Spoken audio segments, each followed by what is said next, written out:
Throughout the American Civil War, Lincoln and Seward had been a restraining influence, combining a strategy of non-intervention while refusing to recognize Maximilian's government. However, Lincoln's assassination less than a week after the end of the war jeopardized this position. There was wild speculation that the new president, Andrew Johnson, would bow to pressure from his generals and invade Mexico. As was so often the case when major news broke, Maximilian was away touring his kingdom as word of the Confederate defeat reached Mexico City. The news electrified the capital, emboldening the empire's enemies. Carlota, acting as regent, was therefore rather ungracious when she heard of Lincoln's murder, seemingly unaware that he had been a calming influence on U.S. policy toward the empire. Here the mood is excellent since the death of Lincoln, the head of demagoguery in America. It is as if the Reds are struck by lightning and they attribute it to your good fortune. Carlota loathed the United States, her piety fusing with her burgeoning Mexican nationalism. She saw Mexico's neighbor as a nation bereft of religion, principles, and liberty. The Civil War was a consequence of this degradation, she argued. Quote, "Soon 1 million men will have perished, immolated in a holocaust to their improvidence and evil passions." She believed that the United States was intent on further expansion at Mexico's expense and would replace Catholicism with Protestantism. Stopping this, she felt, was a holy war. Still, she was pragmatic, and hoping Lincoln's death would lead to Johnson recognizing the empire, she wrote letters of condolence to Lincoln's wife and the new president. In the following weeks, imperialistas scanned the U.S. press for any sign of Johnson's plan. Early indications were encouraging. Seward continued his policy of neutrality, and Maximilian could not understand why the Secretary of State persisted in not recognizing his government. Traditionally, Washington diplomatically acknowledged whatever regime held the capital.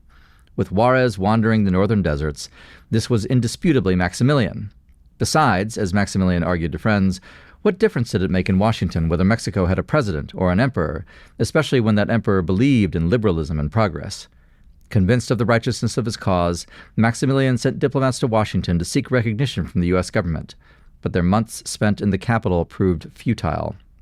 The Secretary of State refused to abandon Juarez in favor of the so-called emperor and his so-called empire, terms that were used in any official U.S. correspondence to describe Maximilian or his regime. And that is from The Last Emperor of Mexico, a great book by Edward Shawcross from 2021. I'm Joshua Treviño, and this is The Hard Country.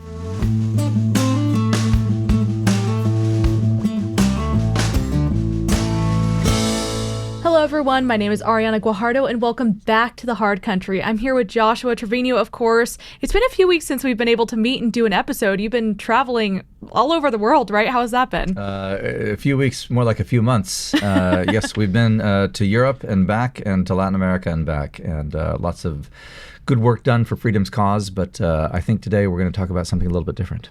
We are, but are you glad to be home in Texas? Absolutely. It's always best to be in Texas. Well, let's start with the excerpt that we had today. So let's start with who were Maximilian and Carlota. Maximilian and Carlota were the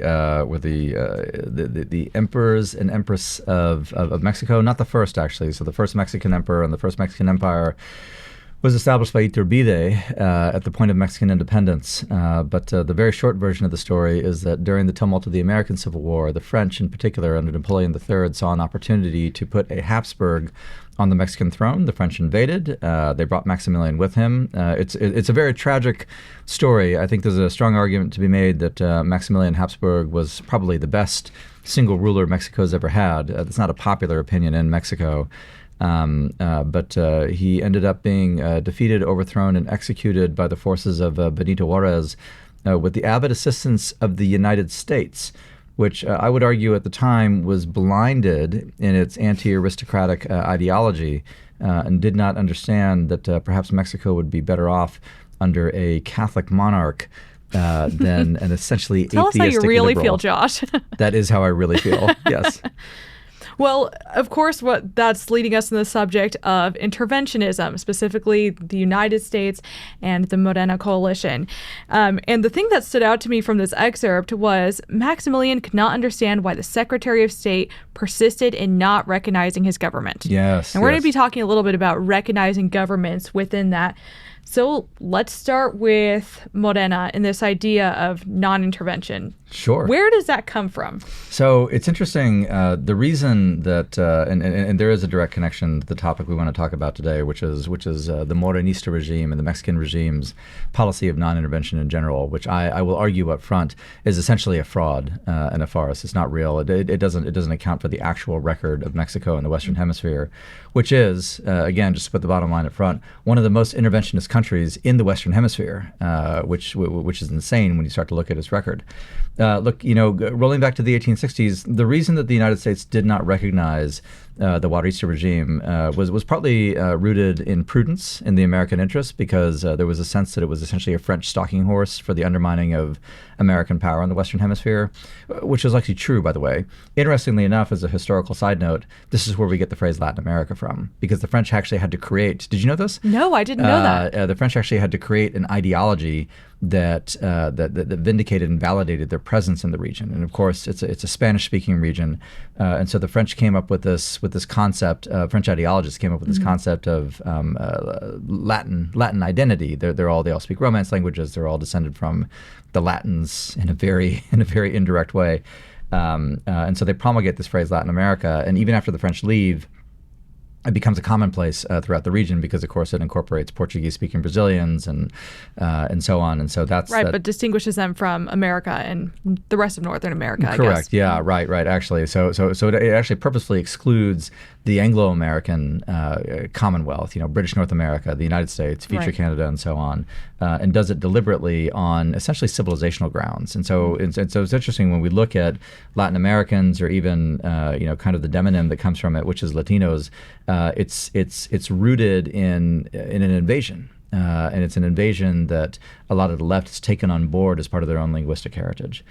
So with MORENA in particular, they have this doctrine. It's called the Estrada Doctrine, that's formulated essentially after the Mexican Revolution. So in the first decade and a half after the Mexican Revolution, this doctrine that they don't interfere in anybody else's affairs. And it's actually rooted in the Mexican experience of the first century of Mexican independence, which was marked by a lot of different interventions. The French, the Spanish, the Americans, and so on.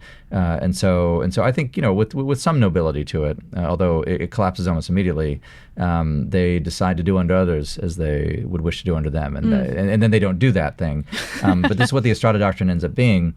The doctrine is formulated 1931, if I remember correctly. I had 1930 is what I saw. 1930? Okay. I can never tell 1930 and 1931 apart, but in my memory. But they almost immediately violate it in the Spanish Civil War, actually, which is sort of like almost the founding act of 20th century. Well, no, I take that back. Almost the founding act of post-revolutionary Mexican interventionism, because Mexico actually is one of two nations to render direct support to the Spanish Republic during the Spanish Civil War. You know what the other nation was? Which one? It's the Soviet Union. Oh. So it's the Soviet Union and Mexico working together to prop up what's a communist regime in Red Spain. Isn't it interesting, the common allies that we see at different points in Mexican history? Indeed. Yeah, absolutely. And this is a time, by the way, of tremendous Soviet activity in Mexico, both from an artistic standpoint, but also from an espionage and a standpoint of kind of ideological promulgation. Trotsky, as we know, flees to Mexico City. You can visit his house now. He's actually buried in the home. So I've been there. It's a grim place to go. But he's buried, and he's kind of catty corner a few blocks away from Casa Azul, which is Frida Kahlo's old residence, and they were lovers at one point. And this is so much lore I didn't know. Wow. It's a lot to take in. But you got to get the house nearby, right? So he ends up dying because the NKVD, Stalin's secret police, actually sends somebody from the Soviet Union all the way to Mexico. Wow. He calls on Trotsky as a visitor, and then puts an ice pick into his head when Trotsky is turned. And that's I guess that's efficient. It's kind of a natural end for any given communist. But that's what happens. So Mexico is always involved with this. It's worth saying, though, that even before the formulation of the Estrada Doctrine, Mexico was an interventionist power. It intervened actually in the United States, which is something that is not commonly remembered in Mexico or the United States. I even have to ask, at what point? Of course. So it's my pleasure to share that. Set aside the various bandit raids and things like the Cortina War and things like that, because you could make an argument, although I think it's a fairly weak argument at some point, so that really wasn't a result of central authority. But the one major example of Mexican interventionism in the United States that I would argue is real and enjoyed, what is essentially central state support, is actually the 1915 Plan de San Diego. I was talking about this with a colleague here at the Foundation earlier today. And in 1915, essentially, there is a group of Carrancistas. So the Carrancistas are the ascendant faction in the Mexican Revolution. I'm concatenating a lot, but suffice it to say that Carranza wins the revolution. I mean, he wins until he himself is shot to death by his deputy, Obregón. But that's still in the future. These are such happy stories you're sharing today, Josh. It's the natural turnover. Well, it does make one question why you would actually seek power in a place like this, because people don't tend to. It's not actually until after Obregón that you start to see Mexican presidents actually survive or not going into exile, which is a huge accomplishment when that happens. Like living ex-presidents, big accomplishment in Mexican history. And so what happens is the Carrancistas are actually sort of this left irredentist movement to the extent that they have ideological coherence. And a group of Carrancistas, probably at the direction of, certainly influenced by that movement, get together in a place called San Diego, Texas, which is a one-stoplight town, still around today, and they publish a plan. So this plan says that there's going to be a race war in South Texas. True story. Wow. Yes, and the intent is that they will kill all the Anglos. And so if there are Anglo males, and I forget what the age cutoff is, but it's like a Samar type thing. It's like if you're over 12 or 15 or something like that, like you'll be shot immediately if you're a male. Now they don't say what happens to women, but I can assure you it's nothing good. And so, but summary executions for the men. And what they want to do is they actually want to commit a genocide against every Anglo in South Texas. They're explicit about this. It's not inferred. And so that's an example of interventionism. That takes several years for the Texas Rangers, actually in the United States Army, to tamp down. Concurrent with that, you do have Carrancistas cross the border and fight U.S. Army personnel at places like San Ignacio, Texas. You even in 1918 have an episode actually at Los Ambos Nogales in Arizona. So Nogales, split by the border, and there's a fight. It's a gunfight between the two garrisons, between the U.S. Army garrison and the Mexican garrison. U.S. Army wins. They occupy the Mexican side of the town, and they find dead German advisors in essentially the Mexican firing positions that surround Nogales, and so which makes it the only First World War land battle in the Western Hemisphere, because the Mexicans engaged the Germans. So all of which is to say, there's tons of intervention. I'll return to this theme. But so far, that was right pre-1930. Pre-1930, post-1930, you see the Spanish Civil War. Anyway, I know you have a ton of stuff queued up, so go. Sorry, Ariana. But I think it is good that we were giving that history, that this isn't some idea that they had beforehand that they were practicing and then they enshrined in the Estrada Doctrine.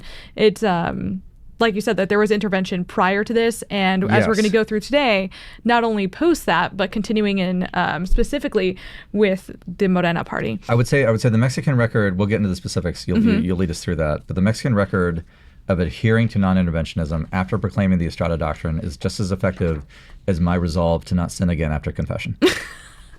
So very strong, or? Totally ineffective every time, yes. Well, let's start in 2018, because we're going through the Morena coming to power. So that's when AMLO took office in 2018. But setting the stage during that time, in 2018, there was human rights abuses in Nicaragua. And they had expelled in 2018 the UN at that point. So during that 2018-2019 time period when they were cracking down on protests as well as other human rights abuses, there was already commentary and articles that were being put out commenting on the fact that AMLO wasn't condemning it in any way. So later in 2023, the UN finally has a resolution condemning it. And can we guess who did not join on that resolution? Andrés Manuel López Obrador never had a bad thing to say about two groups of individuals. He never had a bad thing to say about criminal cartels. And he never had a bad thing to say about leftist dictatorships in the hemisphere. And in fact, on the latter, he actually had positively good things to say about them, including the Ortega dictatorship in Nicaragua, including the Maduro dictatorship in Venezuela, including the Cuban communist dictatorship. Over and over and over, you see this constant pattern of him actively supporting, both in rhetoric and with material support, these dictatorships. And it's anyway, take us through the record, because it's incredibly shameful. Right, because there's so many different instances, and these are just the highlights between 2018 to now, 2025. So let's go 2019, a little bit later, after the Bolivian presidential election in 2019. Evo Morales, yeah. Okay. So he was given... This is a famous one. Well, go ahead and explain the story then. So Evo Morales loses an election, which, if you ask him, he didn't lose it. But so for those of you who don't know, Evo Morales is, open your textbooks to page 42. He's a left-wing autocrat who rules Bolivia. And Bolivia's got a whole host of issues, but suffice it to say he's a leftist, indigenismo, populist autocrat who clearly wanted to install himself as a dictator for life. He loses an election. Now his MAS party actually was voted out just a few days ago, believe it or not. So wow. it's very interesting what's happening in Bolivia. But suffice it to say, he gets Morales in the time period you're talking about gets to a point where he's probably going to be jailed. And guess who rescues him? It's the Mexican Air Force that flies in to Bolivia and picks up Evo and whisks him away before he can face the justice of his rightly enraged population, who were tired of his impoverishment and his arbitrary rule and his autocracy and so on. It's the Mexican Air Force that shows up and gets him out of town, and he spends many happy years in exile in Mexico on the Mexican taxpayers' dime. And it's specifically because, again, the ruling regime, it's not just Andrés Manuel, who is no longer president, now it's Claudia Sheinbaum, but the MORENA regime, the MORENA party, the National Regeneration Movement that has controlled Mexico since the end of 2018, positively sees these autocracies as models for itself. And they will act to support them and help them as much as they possibly can. And we see that come through in some grotesque ways. Right, and specifically opposing the United States. Always. And so the first instance that we have the first instance we have as an example, a lot of words to get out there, was in 2021 when the U.S. was hosting a Summit of the Americas. Yeah. And of course, who was not invited was Cuba, Venezuela, Nicaragua. Dictatorships. Naturally, yes. Correct. Yeah. So for clear reasons, the United States did not invite them. Yeah. But Mexico, shortly after, organized a virtual meeting of the community of Latin American and Caribbean states.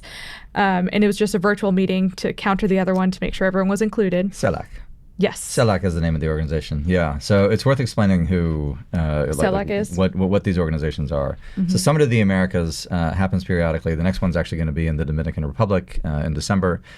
So we'll likely be there. Actually, don't weep for us. I didn't pick the place, but it's going to be quite nice. But the reason that Summit of the Americas happens is because the Organization of American States puts it on. There's a variety of activities, conversations. It's actually a pretty good venue and forum. It could be more useful, but it's a pretty good venue and forum for talking and adjudicating regional issues. But one of the things that the OAS is insistent on is that there's a democracy in a particular state. If you're a dictatorship, if you're undemocratic, if you don't have a broadly Republican, smaller Republican form of government, then you're in contravention of the OAS Charter, and you're suspended, and you're certainly not invited to Summit of the Americas. Well, again, the MORENA regime doesn't agree with this because they are in favor of a leftist autocracy. When you look at the record of governance in Mexico, with shutting down civil society institutions, controlling the press, bringing to bear significant pressure, against anybody who is dissident or critical of the regime. Lili Tejas comes to mind, but she's certainly not the only one. It's clear where their sympathies lie. So they've got this group, CELAC, which is kind of this phony group of essentially bad actors. And it seemed like it was created almost to counter the OAS, right? 100%. Yeah, 100%. They're founded in, so just to give the background, the OAS was founded in 1948, but then CELAC comes along. The Rio Treaty, yeah. And then the other one comes along in 2011. Correct. And look at the states that are really promoting it. And I think you learned what you need to from that. 100%. And that's who they are. And it's what they do, and so yeah, CELAC did its alternative gathering with I don't know what benefit accrues from the presence of the Venezuelan, Cuban, and Nicaraguan dictatorships. But that was the Mexican regime signaling where its sympathies lie. And that, by the way, is a form of interventionism. Like, we should understand that very, very, very clearly.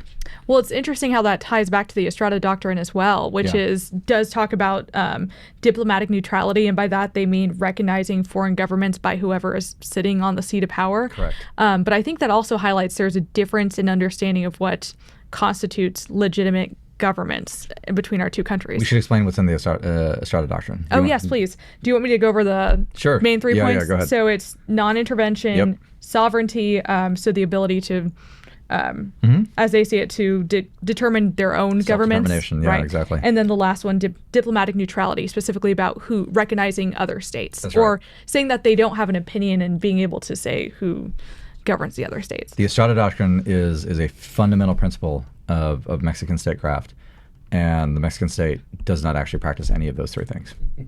But they use it, and thus they say that that's why they can't intervene when anything else comes up, like human rights abuses. This is something that you see over and over in Latin America, not just in Mexico, but sort of this you see it from Gustavo Petro in Colombia, and you see it, you definitely saw it from the Morenistas, because the Morenistas have this sort of feverish poetic understanding of themselves and their place in history, but this very tendentious and heavy-handed moralizing about the way the world should be, which sits very poorly with a country in which tens of thousands have been killed through narco violence and continue to do so. So all the time you see it. The loftiness of the ambition is used and wielded as a reproach against other nations that have a more realistic and I would say Athenian view of what statecraft is like. And this is used to accrue moral standing.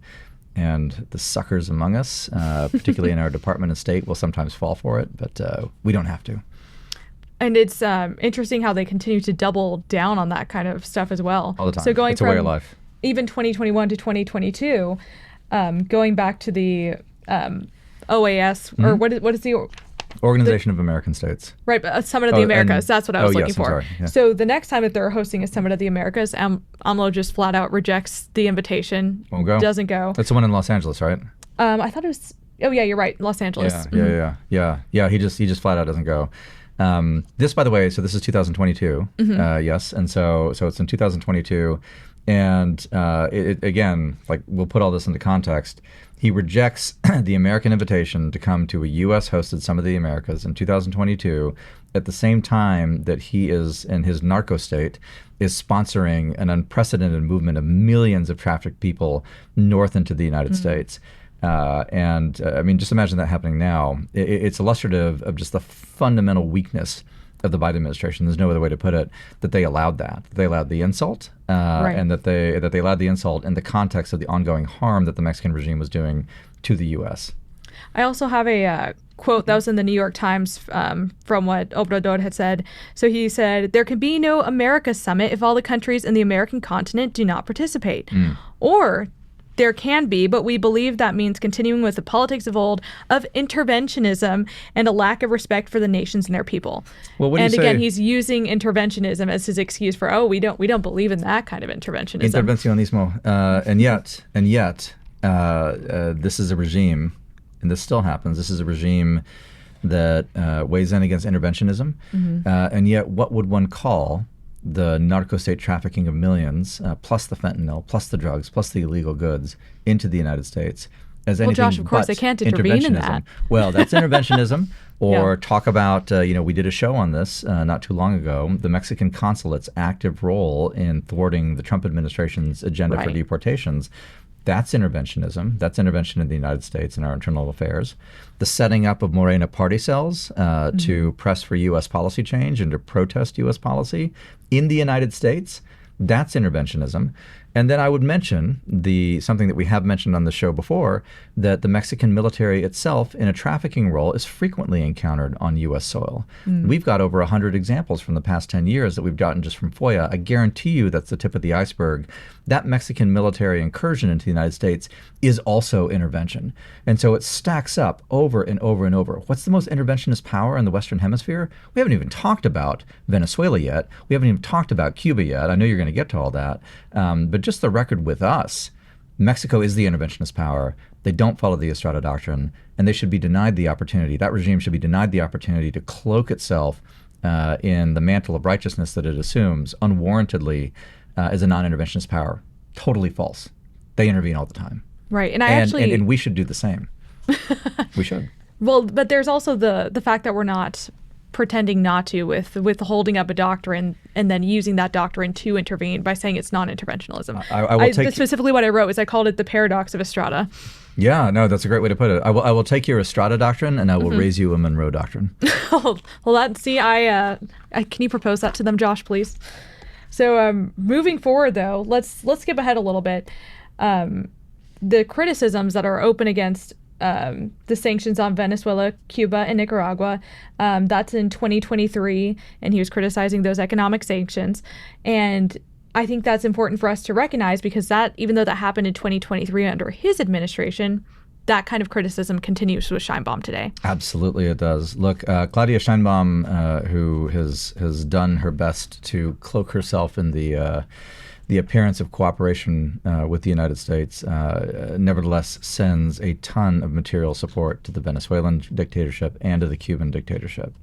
It is worth noting that in the Cuban case, there's a reciprocal arrangement where the Cubans will send doctors, which I'll put in quote, they're really intelligence agents, into Mexico. And so there's ample reason to believe that there's a ton of Cuban intelligence activity there, and there's probably support that's rendered, this is just a guess on my part, right, to the MORENA regime from the Cubans.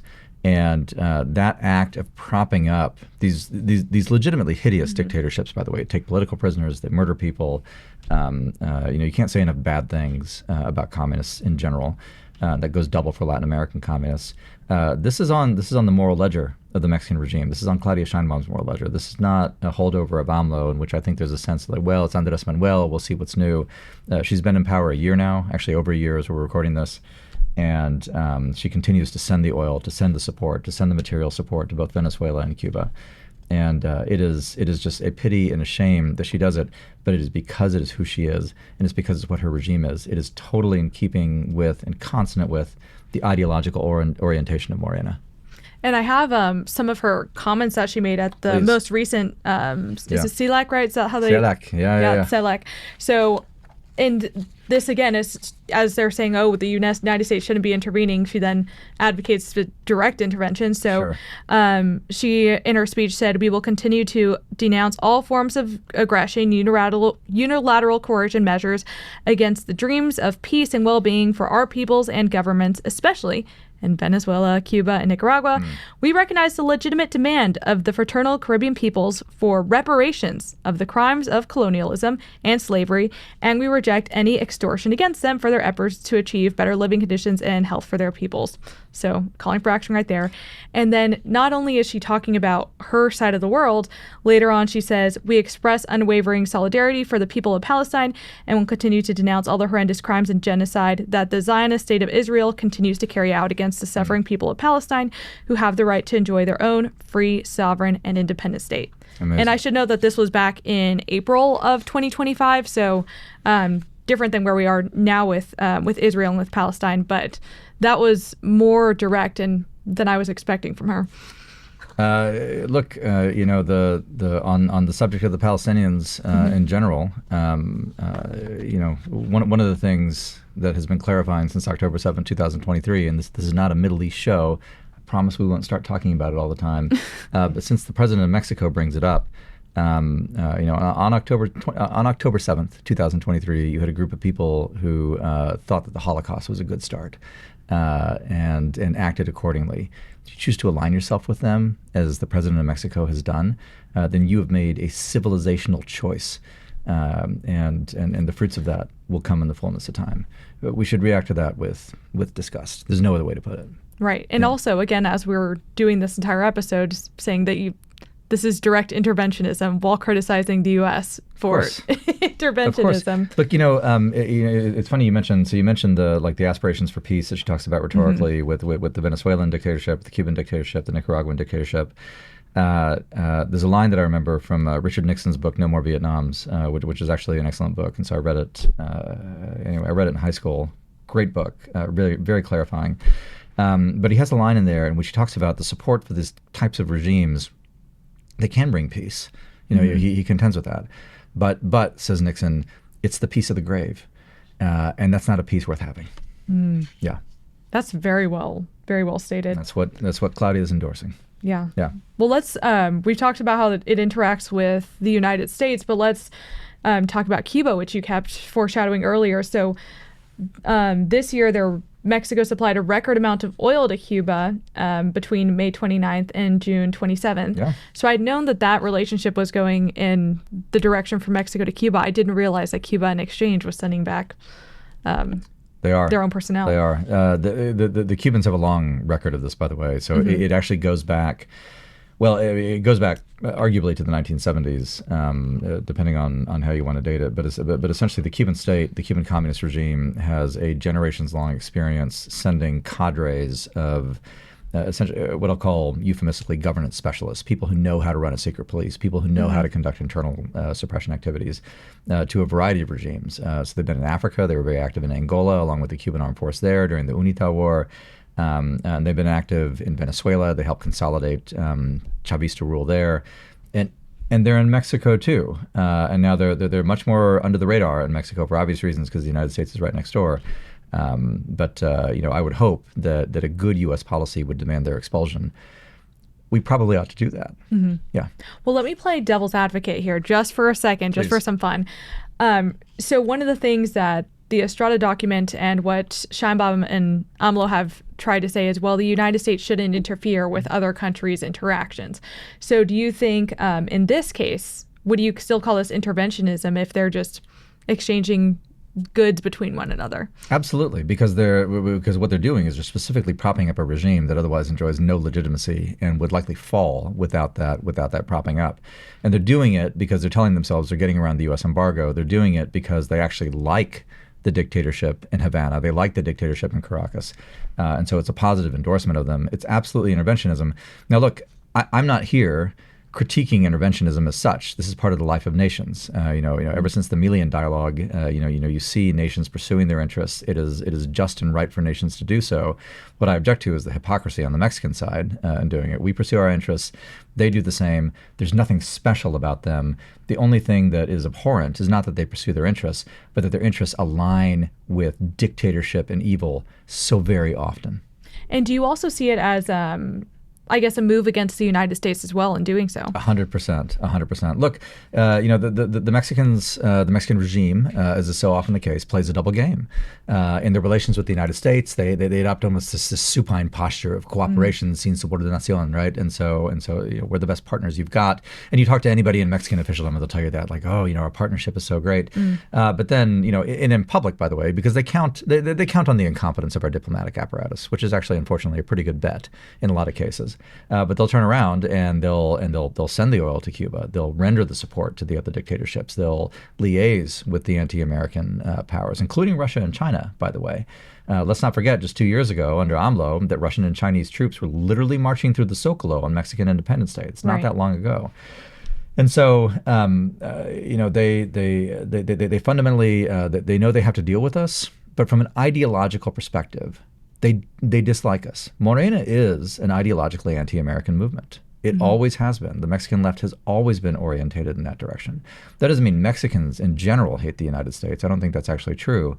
But the ruling elite now that has controlled the country for the past, 7 years at this point, 100% are oriented against us. And if they had the power to wipe us from the world stage, of course they would. There's no question about that. Well, you mentioned that they are taking advantage of U.S. incompetence in certain ways. Yeah. Do you think that we're, becoming more competent over time in dealing with them? I will say that my answer will be the same. Or maybe are there improvements that we can make? Like, what would those improvements look like? That's a better question. Thank you. On the first one, I would give the same answer that Joe and I gave when asked about the French Revolution, which is that it's too soon to tell. So ask me in 200 years. Yes, there are improvements we can make. We have to demand and enforce the demand with real consequences that the Mexicans align themselves with us. They can protest their sovereignty all they wish. The reality is that they exist in an ecosystem, and we have, frankly, every right to insist that there not be Cubans in Mexico, that there not be Chinese in Mexico, that there not be narcos in Mexico in particular. And look, this redounds to the benefit of the Mexican people themselves. By the way, it's in their interest as well to do that. But our toleration for regimist behavior, even now, even in the past year, has been way too liberal, in my view. Now is the time, and we have an opportunity, especially with the Trump administration, which I think has a generally realistic view of how power in the world works, to bring accountability. And if you don't take this moment, it's not coming again. Because the nightmare scenario is that they are able to, post-Trump, which will come someday, maybe in 10,000 years, who knows? But when that day comes, the nightmare scenario is that they've consolidated the rule, they've stamped out civil society in Mexico. It's a true autocracy, and then our levers versus that regime are effectively gone, and that is a whole different world that we don't want to see come to fruition. Well, as they're playing playing it with their buddies' dictatorships. Sure. Does CELAC actually have a what comes out of CELAC? Is there anything that actually happens because of them, or is it just political posturing? I think the real relationships are bilateral. CELAC, what do you mean by that? CELAC is a forum. Well, CELAC as such is evanescent. What matters is the direct relationship between Mexico and Cuba, between Mexico and Venezuela, between Mexico and Nicaragua, between Mexico and Gustavo Petro. So is it just making a political statement of we're standing here together? It's signaling for the most part. Gotcha. Yeah, that's exactly right. Yeah. Oh, we haven't mentioned. Sorry, were you gonna talk about the Nobel Prize? Or should I bring it up? Go ahead. We're in 2025 already, and we're in October, which means the Nobel Peace Prize. Indeed. So they announced the winner on October 10th, and it went to María Corina Machado, and she is fought for democratic rights in Venezuela. And I actually really liked what the Nobel Prize Commission put out about her. So they said she's receiving the Nobel Peace Prize for her tireless work in promoting democratic rights for the people of Venezuela and her struggle to achieve a just and peaceful transition from dictatorship to democracy. Yes. And so this happens, really cool thing. And how does Sheinbaum respond to this, Josh? María Corina Machado is one of the great heroes of liberty of our time. For those who don't know who she is, what she's done, she has been on the run and in hiding inside Venezuela for a very, very long time now, working for an overthrow of the dictatorship there, working for a democratic transition. You and I work in a think tank, and we tell people that we fight for liberty. Mm-hmm. But you know what? We sleep soundly in our beds at night. Right. I didn't have a good night's sleep, but hopefully at least one of us slept soundly in our bed. We can say we slept safely. We have the opportunity to sleep soundly in our bed at night. María Corina does not. She is in legitimate danger. And she has had the opportunity. I've spoken with her on more than one occasion. Oh, wow. Because she maintains communication with the outside world. And she has had ample opportunity, including opportunities facilitated by the United States inside of Venezuela, and some pretty interesting ops that someday will come to light, to get out and to live safely and to be personally secure. And she has turned them down. And she's turned them down because her life belongs to her country. And it is impossible, if you are a person with any moral sense, not to know about her, about María Corina. If you've never spoken to her, María Corina Machado, and not to admire her. She is the heart of Joan of Arc for her country, and I mean that in all the fullness which it can possibly signify.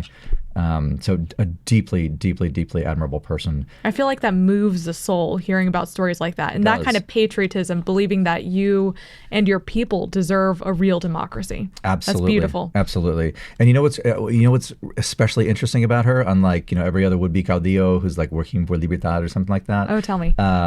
She's not even the elected president of Venezuela. She knows that as soon as liberation is achieved, she's gonna, like the immediate path for her is private life. She's not going to rule the country. She's not going to, she's not seeking power. She's seeking freedom. And so, in any case, just a phenomenal individual. And if you want, I don't mean you personally, but if you in general want a better future for Latin America in particular, she is exactly the type of individual. You and I have talked a lot about kind of Latin American civics and like Hispanic civics and how it's different from Anglo-American civics and things like that. This is a mode of heroism that I would argue is very specific to like the Latin American. Wasn't I criticizing Latin America earlier as a French invention? But here I am using it anyway. So you win, Napoleon III, but it's very specific to the Latin American milieu, and it should be rewarded. And Claudia Sheinbaum, friend to the dictator who chases María Corina around the country, who threatens her life every single day, when asked about the Nobel Peace Prize given to the most eminent woman in the hemisphere today, her response was no comment. Wow. Despicable and cowardly. Yeah. Really, really. That's the measure of Claudia Sheinbaum. And that's the measure of the MORENA regime, too, unfortunately. And I say that with regret because I want Mexico to be governed well. I have an affection for the country, genuinely. But somebody who looks upon that level of heroism and dedication and can't say a word in favor of it because you're actively supporting the Maduro dictatorship with supplies and commodities is beyond the pale. And the United States ought to bring consequences for it. Well, on so many episodes, I've asked you how does this change? How does Mexico again eventually become a more free country, a more just country? What needs to change, and how can that change? And your answer always, you always remind us that we in America we can't invoke all of the change there. There needs to be something from within where you actually rise up and you fight for something. And I use the word fight somewhat metaphorically, but I think that this right here from María is like the exact answer for what you can do. That's the fix and the solution, I think. It's easy to say and it's hard to do. It is very difficult, and there's a reason stuff like this is rare. It's very difficult to embrace suffering and isolation and exile, even internal exile, for a cause like this. Thank God Mexico's not there yet. By the way, I mean Mexico is still, compared to Venezuela and Cuba and every place like that, it's not the same kind of police state. It's still relatively open. What the Morenistas have done is they've managed to grip kind of like the proximate politics and the superstructure of the state, but it's still possible to like go in the Zocalo and denounce the government and not get thrown in jail. That's going to change at some point. But right now there's an opening to do it. And exactly to your point, you're right. It's not in the United States' power to create a heart for liberty in the Mexican soul. But what we can do is within our sphere, which is the sphere of access to U.S. markets, access to travel to the United States, access to everything, trade arrangements, international organizations, even just moral authority. Those are things that we can do things about, and we should start because the alternative has not worked. Right. And if people want to keep up with some of this and even see the list of different ways that Mexico has intervened in the past, where can they go whenever this information is coming out? Eventually, I will write a column on this. So I was going to write a column before this show, but events intervened, and so here we are recording the show before the column comes out. But when the column comes out, you'll see it at texaspolicy.com. It will be published somewhere very eminent. By which I mean an internet publication, probably. But we'll get it out there. And look, all of this is everything that we talk about is public domain. So to stay informed, as I've said many times, there's actually a robust ecosystem of news sources out there. Believe it or not, there's a great Substack, like a series of Substack communities that the Mexican Political Economist is one. Joan Grillo's, reporting on narcos and crime is another. Follow those. El País, I've mentioned before, is a great source for Mexican side reporting, even though it's a Spanish newspaper. America's Quarterly is another good one in the English language. And so, I would urge, those who are interested in this just stay engaged and informed. Yeah. Well, thank you so much, Josh, for going through all of this. And again, hearing about María Cortana, I feel like definitely has influenced me and my passion and also how grateful I am to live in America. So, likewise. Yeah, thank you as always. And all of you guys, thank you for watching The Hard Country. We will see you next time.